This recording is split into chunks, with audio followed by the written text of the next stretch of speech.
Hello everyone and welcome back to my YouTube channel. I am Umashri, an artist and an art educator from India. We are on the last prompt of this challenge and the prompt is Northern Lights.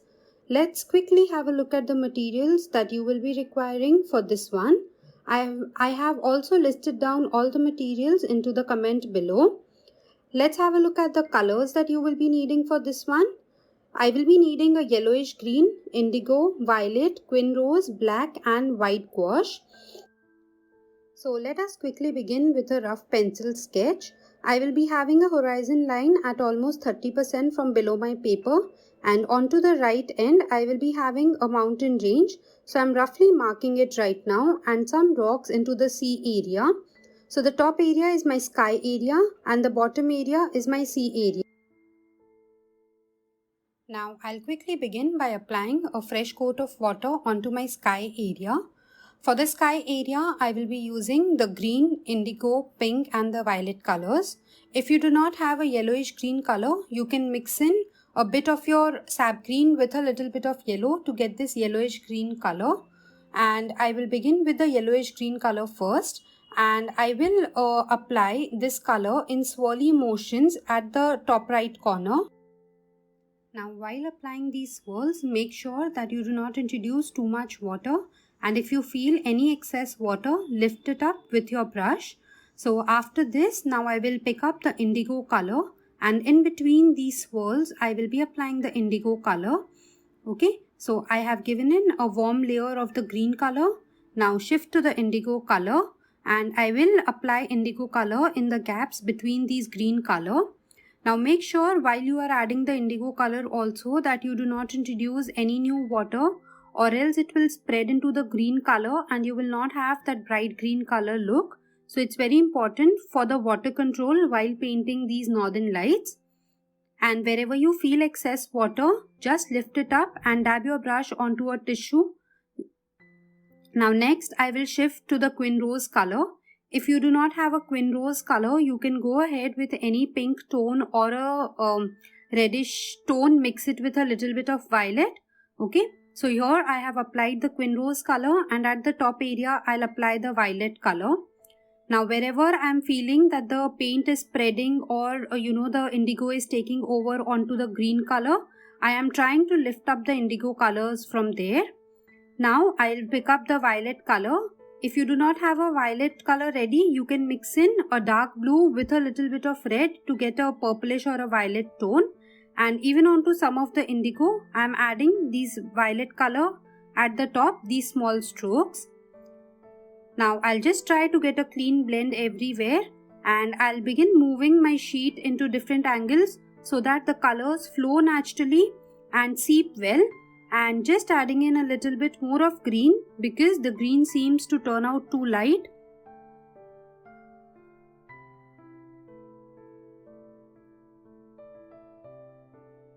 So wherever I'm feeling that the color layer is a light or it will be drying a shade lighter, I'm picking up the respective color and adding in there, and along with that I'm moving my sheets in all direction.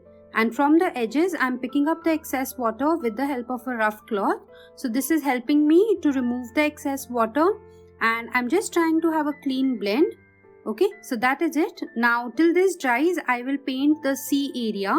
So the sea area is also going to be a reflection of the sky. So the same colors that I used in the sky, respectively in the reflection manner, I will be using it in the sea area.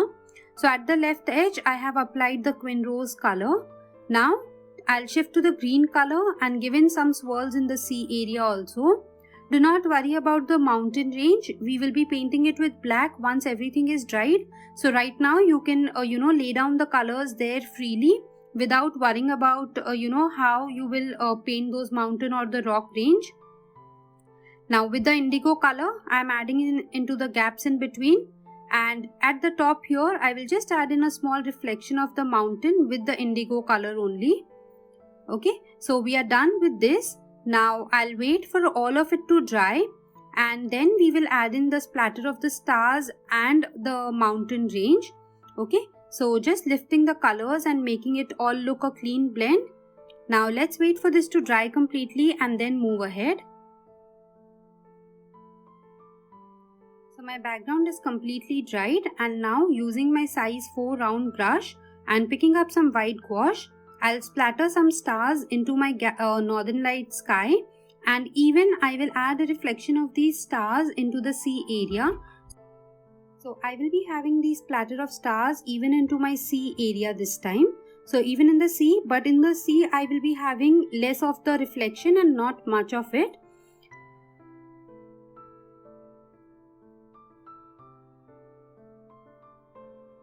Now the only thing left is painting those mountain range and adding a dense tree. So I am picking up my black color and I will begin painting all the mountain range and the rocks with this black color.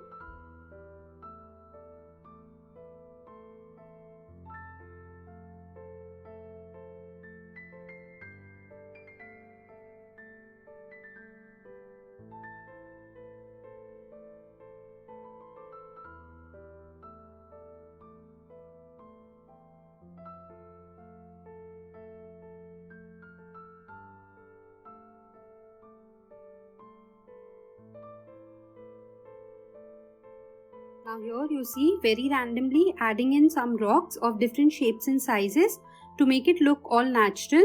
Make sure that you let the little green area of the reflection be visible here and there. Now here this mountain range at a horizon line, I will fill this also with black, and I will add a reflection of this because the indigo reflection looks a little too light. So first I'll paint this mountain range, and then using a damp brush I will just run it underneath this mountain range, so it will automatically give a small reflection into the sea area.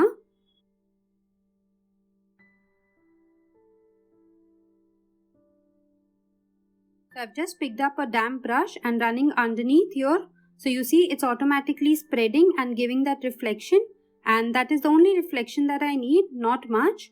Okay, now here only on the left side I will just quickly be adding a very scarce kind of a tree with a few branches. So I am using my size 4 brush only. If your brush does not have a pointed tip to add these finer branches, you can shift to a detailer brush to add this scarce tree. It's a very simple and less detailed tree.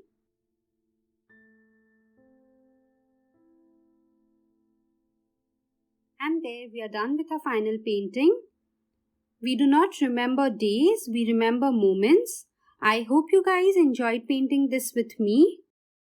We would love to see all your recreations from this challenge.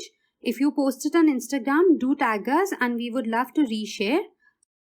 Thank you so much for joining us. Happy painting!